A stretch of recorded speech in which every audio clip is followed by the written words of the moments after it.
रामकृष्ण हरी. आजचा अभंग आहे, गहू एक जाती परी त्या पाधाणी नासती, वर्म जाणावे ते सार कोठे काय थोडेफार, कमाईच्या सार जाती दाविती प्रकार, तुका म्हणे मोल कुणा मिथ्या फिके बोल.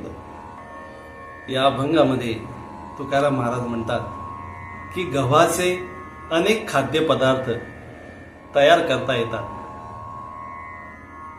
पण स्वयंपाक करणारी जर सुगरण नसेल तर ती गव्हाचा नाश करते.